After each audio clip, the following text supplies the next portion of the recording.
Assalamualaikum warahmatullahi wabarakatuh. Perkenalkan, nama saya Alia Natasha. Saya kelas 10 akuntansi 2. Baiklah, hari ini saya akan menjelaskan tentang 3 teks, yaitu teks eksposisi, teks hikayat, dan teks anekdot. Baiklah, saya akan menjelaskan teks yang pertama, yaitu teks eksposisi. Secara terminologi, teks eksposisi adalah merupakan sebuah teks yang bersifat mengajak dan berisi sejumlah informasi yang ditulis secara ringkas dan jelas. Dalam kaidah bahasa Indonesia, istilah teks eksposisi dikenal dengan teks yang menjelaskan sejumlah informasi ringkas, jelas, dan menarik untuk dibaca. Adapun struktur teks eksposisi terdiri atas yang pertama adalah judul. Judul hendaknya menggambarkan sesuatu yang dibahas dalam teks eksposisi. Judul hendaknya ditulis dengan kata-kata yang singkat, menarik, dan syarat akan makna. Yang kedua adalah tesis. Tesis dalam teks eksposisi berisi pernyataan pendapat penulis terhadap keseluruhan informasi yang akan dibahas. Dan yang ketiga, argumentasi. Argumentasi dalam teks eksposisi berisi uraian pokok berupa argumen penulis disertai fakta ilmiah untuk mendukung serta mengembangkan tesis sebelumnya atau bagian pendahuluan. Yang keempat, penegasan ulang. Pada bagian akhir teks eksposisi yaitu penegasan ulang yang berisi penegasan kembali dan dukungan terhadap tesis sebelumnya. 3. Lanjut, berikut jenis-jenis teks eksposisi. Teks eksposisi definisi. Teks eksposisi definisi menjelaskan objek atau fenomena dengan fokus pada karakteristik tertentu. Yang kedua, teks eksposisi ilustri. Teks eksposisi ilustri menjelaskan dengan mengilustrasikan atau menggambarkan suatu hal. Yang ketiga, teks eksposisi proses. Teks eksposisi proses menjelaskan proses, tahapan-tahapan dalam melakukan sesuatu. Dan keempat, teks eksposisi berita. Teks eksposisi berita menjelaskan mengenai fenomena atau kejadian tertentu. Yang kelima, teks eksposisi perbandingan. Teks eksposisi perbandingan menjelaskan ide dengan cara membandingkan sesuatu. Yang keenam, teks eksposisi pertentangan. Teks eksposisi pertentangan menjelaskan suatu pertentangan. 7.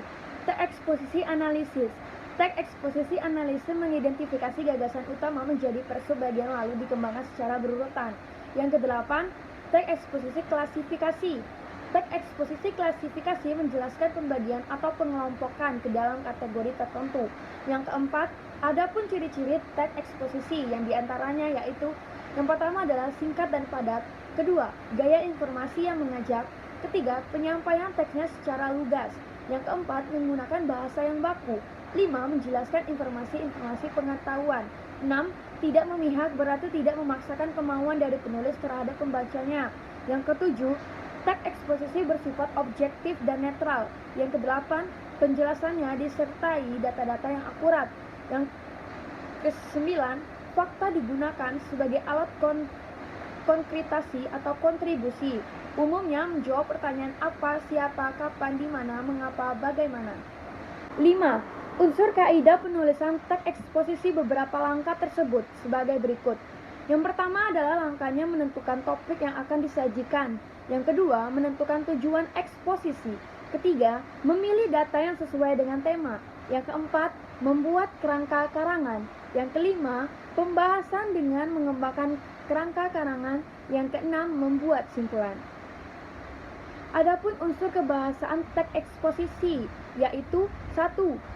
Pronomina, yang kedua nomina dan verba. Kalau nomina yaitu kata benda, sedangkan verba adalah kata kerja. Yang ketiga adalah konjungsi. Dan saya juga akan memberikan sebuah contoh teks eksposisi beserta strukturnya, yaitu yang berjudul Realita Hukum di Indonesia. Tesis, dalam hal ini sebenarnya hukum yang ada di Indonesia sebagaimana yang telah diatur pada undang-undang telah secara tegas mengatur hukuman berbagai pelaku tindak kejahatan. Namun, realitanya seringkali terjadi ketidakadilan hukum yang merugikan banyak orang. Hukum boleh saja tegas, namun menjadi tumpul di hadapan koruptor. Argumentasi. Bukan rahasia umum lagi bahwa para koruptor di Indonesia mendapatkan hukuman yang tingkatannya masih tergolong ringan. Bahkan ada koruptor yang menerima fasilitas mewah padahal sudah merugikan bangsa. Seringkali kita menonton berita bahwa seseorang maling dihajar massa sehingga tewas. Namun belum pernah ada koruptor di Indonesia dikeroyok massa sampai tewas. Penegasan ulang. Hukum di Indonesia itu bisa dikatakan hanya tegas di hadapan rakyat kecil. Sebut saja kasus yang pernah menimpa Nenek Asyani. Kasusnya hanya karena diduga mencuri kayu. Beliau terancam hukuman selama 5 tahun penjara. Sungguh tidak adil memang jika dibandingkan dengan hukuman yang akan diterima koruptor. Baiklah, hanya itu yang saya sampaikan mengenai teks eksposisi.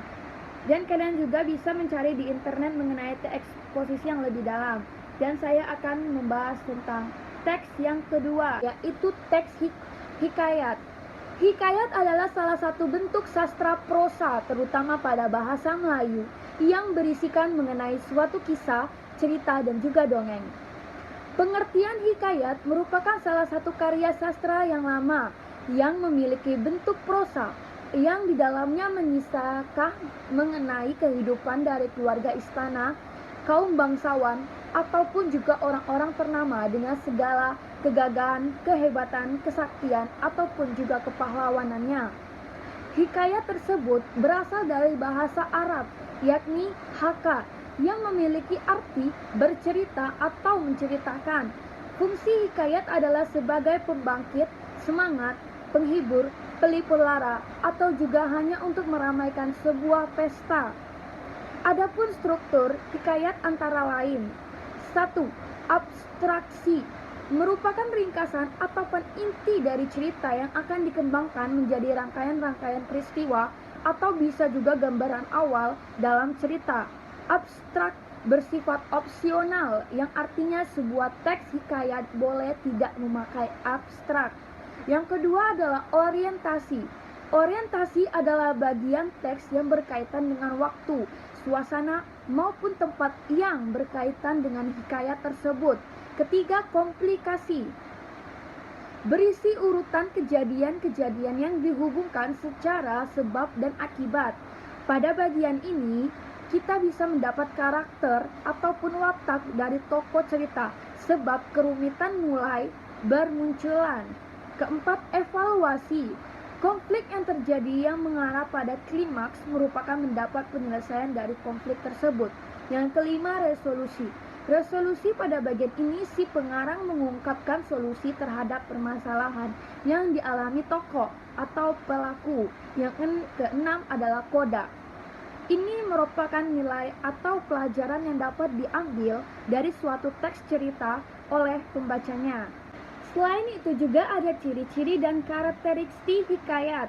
Di bawah ini merupakan ciri-ciri karakter hikayat, diantaranya sebagai berikut. Yang pertama, meliputi bahasa. Bahasa yang digunakan pada hikayat itu adalah bahasa Melayu lama. Yang kedua, istana sentries. Pusat ceritanya itu berada di dalam lingkungan istana. Hikayat tersebut seringkali bertema dan berlatar kerajaan. Ketiga, prologis, kemustahilan. Banyak cerita yang terdapat pada hikayat tidak bisa untuk diterima oleh akal. Kemustahilan dalam teks baik dari segi bahasa ataupun juga dari segi cerita. Yang keempat, statis. Dalam hikayat ini memiliki sifat yang kaku dan juga tetap. 5. Kesaktian. Seringkali kita dapat menemukan kesaktian pada para tokoh dalam hikayat. Yang keenam, anonim. Anonim berarti tidak diketahui dengan secara jelas nama pencerita atau pengarang. Yang ketujuh, arkais. Menggunakan kata arkais, bahasa yang digunakan pada masa lampau. Unsur-unsur hikayat. Unsur-unsur hikayat itu terdiri dari unsur intrinsik dan unsur ekstrinsik. Unsur intrinsik dalam hikayat merupakan unsur yang membangun cerita dari dalam, sedangkan pada unsur ekstrinsik merupakan suatu unsur yang mengembangkan cerita tersebut dari luar. Unsur intrinsik hikayat sebagai berikut, yaitu pertama adalah tema, merupakan suatu gagasan yang mendasari sebuah cerita. Yang kedua, latar, adalah tempat, waktu, serta situasi atau suasana yang tergambar dalam sebuah cerita. Yang ketiga, alur, merupakan sebuah jalinan peristiwa dalam sebuah cerita. Yang keempat, amanat, merupakan sebuah pesan yang disampaikan oleh pengarang dengan melalui sebuah cerita. Yang kelima, tokoh. Tokoh merupakan pemeran pada cerita. Penokohan merupakan penggambaran watak dari sang tokoh. Yang keenam, sudut pandang merupakan pusat pengisahan dari mana sebuah cerita dikisahkan oleh pencerita. Yang ketujuh adalah gaya. Untuk gaya ini berhubungan dengan bagaimana cara penulis menyajikan sebuah cerita dengan menggunakan bahasa, serta juga unsur-unsur keindahan lainnya. Sedangkan unsur ekstrinsi hikayat meliputi nilai-nilai dalam hikayat. Hikayat banyak memiliki nilai kehidupan. Nilai-nilai kehidupan tersebut dapat berupa nilai religius, agama, moral, budaya, sosial, edukasi atau pendidikan, dan estetika keindahan. Dan ada juga jenis hikayat berdasarkan isinya. Dengan berdasarkan isinya, hikayat tersebut terbagi ke dalam cerita rakyat, epos India, cerita dari Jawa, cerita Islam, sejarah dan biografi, dan cerita berbingkat. Selain itu, ada juga analisis strukturnya yang terdiri dari yang pertama adalah abstraksi, yang kedua orientasi, 3 komplikasi, 4 evaluasi, 5 resolusi, 6 koda-koda. Ini merupakan nilai ataupun pelajaran yang dapat diambil dari suatu teks cerita oleh pembacanya. Selanjutnya kita akan membahas tentang teks anekdot. Teks anekdot adalah cerita singkat yang di dalamnya mengandung unsur lucu dan mempunyai maksud untuk melakukan kritikan. Teks anekdot biasanya bertopik tentang layanan publik, politik, lingkungan, dan sosial. Teks anekdot sendiri tentunya selain untuk memberi humor, teks tersebut juga harus memuat amanat, pesan moral, atau kebenaran secara umum. Struktur teks anekdot. Fungsi dari adanya struktur teks anekdot ialah untuk membuat teks menjadi lebih rapi dan sesuai, juga benar-benar berbentuk. Strukturnya antara lain abstraksi. Abstraksi menjadi struktur teks humor paling awal yang ada dalam sebuah teks bernama anekdot. 2. Orientasi. Orientasi merupakan awal kejadian pada cerita atau juga bagian yang menjelaskan latar belakang mengapa peristiwa utama dalam cerita dapat terjadi. Yang ketiga, krisis. Krisis merupakan bagian yang menjelaskan mengenai pokok masalah utama dengan warna unik, juga tidak biasa, atau bahkan terjadi pada penulisannya sendiri. Yang keempat, reaksi. Reaksi adalah bagian yang akan melengkapi berupa penyelesaian masalah menggunakan cara-cara yang juga unik dan berbeda. 5 adalah koda. Seperti penutup struktur teks anekdot, yang terakhir ialah koda. Koda merupakan bagian yang menutup cerita dalam teks tersebut. Adapun ciri-ciri teks anekdot yaitu sebagai berikut. Yang pertama adalah 1. Berupa teks yang mendekati perumpamaan. Yang kedua, menampilkan tokoh-tokoh atau figur yang dekat dengan kehidupan sehari-hari atau juga orang penting. Yang ketiga, memiliki sifat humoris, lucu, menggelitik, dan berbau lelucon tapi menyindir. Yang keempat, terselip kritikan atau tujuan. Selain itu, ada juga kaidah teks anekdot. Antara lain, yang pertama adalah memakai pertanyaan dengan keterampilan bahasa yang kreatif dan efektif atau retorik. Yang kedua, menulis sesuai struktur, yaitu diawali dengan bagian abstrak dan diakhiri dengan bagian koda. 3. Menyatakan peristiwa serta bagian dari peristiwa menggunakan konjungsi. Yang keempat, memakai kata keterangan waktu lampau. Yang kelima, memakai kata predikat atau kata kerja. Yang keenam, memakai kalimat yang berbau perintah. Yang ketujuh, dibuat secara berurut dan kronologis.